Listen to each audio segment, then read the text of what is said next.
kailangan, tingnan nyo yung, pero kung meron kayong HDMI, mas maganda meron kayong HDMI. Take note, hindi pwedeng magkapaligtad yan kasi cable nito, ang tanong, wala kasing speaker yan. Hindi yan tutunog kung kayong magbubuo na ng power ng inyong speaker. RCA flat to baby jack. Kung nakakalimutan, nililisaan tayo ng kailangan natin ng power cable na saksak na meron tayo sa monitor. Tapos tayo natin mag-initialize. Hintayin mo siya na mag-initialize at mag-set up po sa ito. Hindi gano'n na lang mamakapiray tayo. Merong cable ng tulad nito. Pwede nyo ikatikil sa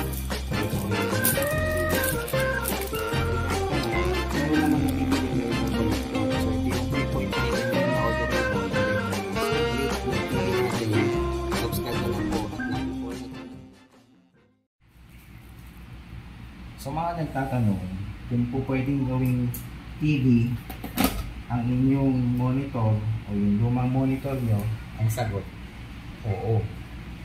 Oo po. Kailangan nyo lang for the box o any digital TV box tulad itong GMA for the box. Basta meron siyang HDMI. Yan yung kailangan nyo meron. Sa mga TV Plus, wala po siyang ganun. May TV Plus na merong HDMI, meron namang wala. So, ang kailangan nyo, yung monitor nyo ay kailangan, tingnan nyo yung kanyang input connector. Yung input connector nito, meron tayong DVI o Digital Video Interface at saka VGA port o Video Graphics interport o interconnect. Ito yung ating VGA at saka yung ating DVI. Yung dalawang yan, mas maganda dalawa. Pero kung meron kayong HDMI, mas maganda meron kayong HDMI.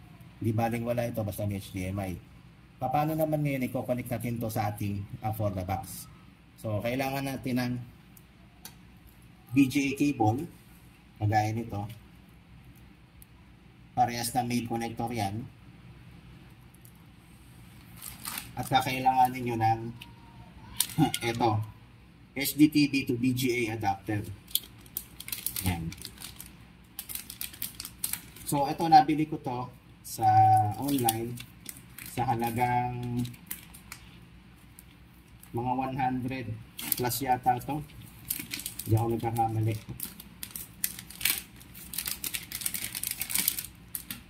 Sabihin natin mga 115 pesos kasama na yung shipping fee.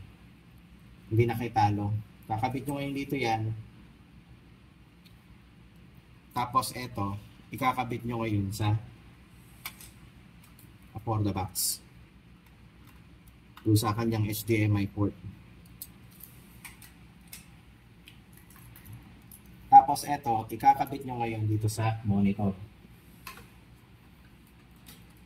Dito. Take note, hindi pwedeng magkabaliktad yan kasi masisira yung kanyang pin connectors. Kailangan kung ano yung kanyang designated pagkakasalpak, doon nyo siya ikabit. So, meron na kayong video signal na magagamit. So, itong cable na to, hindi nyo na magagamit yan. Tago nyo na lang. Speaker.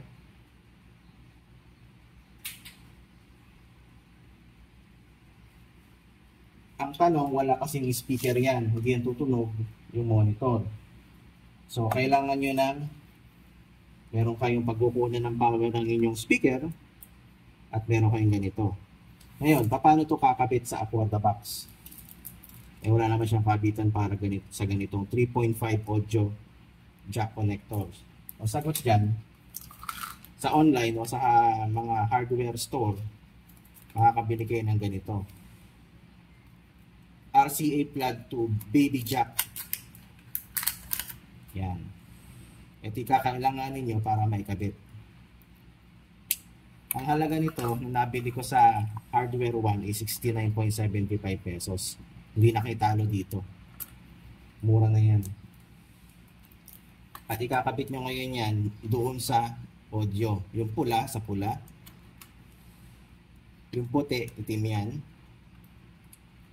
Huwag nyo kakabit sa dilaw kasi yan ay video. So huwag nyo kakalimutan ng inyong antena.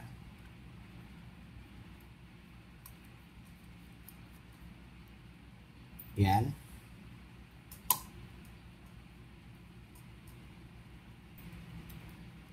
Ilagay nyo sa antena in.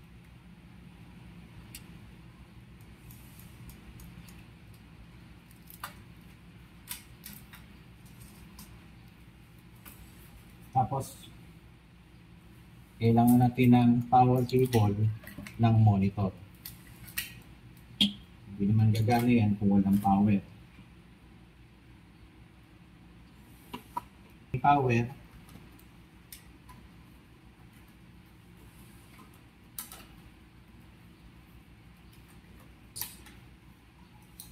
Isaksak nyo ngayon power sa monitor. At yung power ng for the box.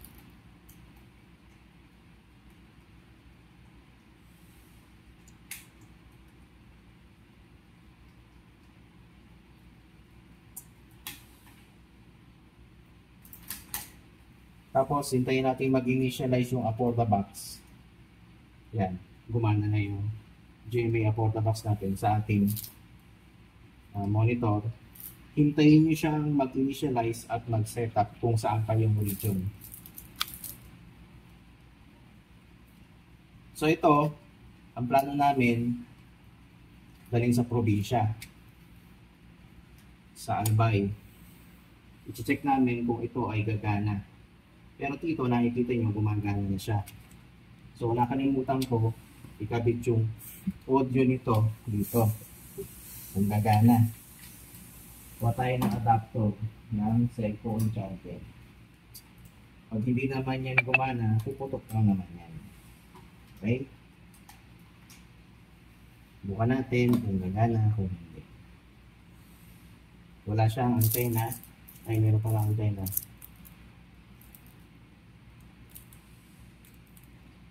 Medyo hindi gano'n nga lang ang tawag doon. Hindi lang siya makakuha ng magandang reception. Kasi ito, copyright tayo. So, gumagana na. Minsan, madalas tayo, mga tao. Yan, gumagana na.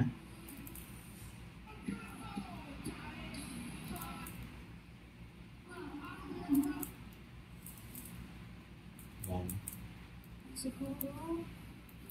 Galang natin, baka makapiright tayo. Kunwari yan. Monetize pero hindi pa. So wala kang copyright yun. Okay. So yun yung yun yung isang maikling video natin sa ngayon. Tsaka pala, natin. Merong cable na tulad nito. Pwede nyo ikapit yan sa DVI, din sa likod ng monitor. Pakita ko yung itsura nitong DVI.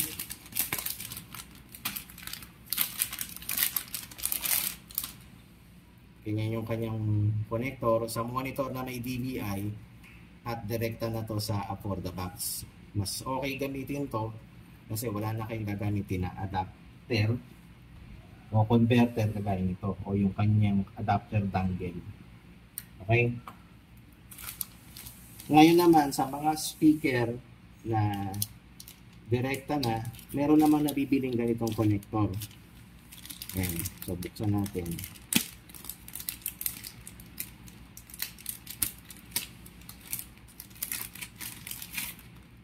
Ito. Ang tawag dito, audio cable to RCA. So ito yung 3.5mm na audio cable, direkta na yan sa audio cable na RCA sa likod ng for the box. Same lang naman din, susundan nyo, pattern. Kung ano yung kulay, yun ang pagkakabitan nyo. So kung meron kayong comment, maglagay na lang kayo ng comment sa aking comment box. Paki-like na lang yung video, paki-share na lang din po. At saka sa mga hindi pa nakakapag-subscribe sa YouTube channel Nate Vlog TV natin. Pasubscribe na lang po at lagi po kayo mag-iingat. God bless po. At see you in my next vlog. Bye-bye.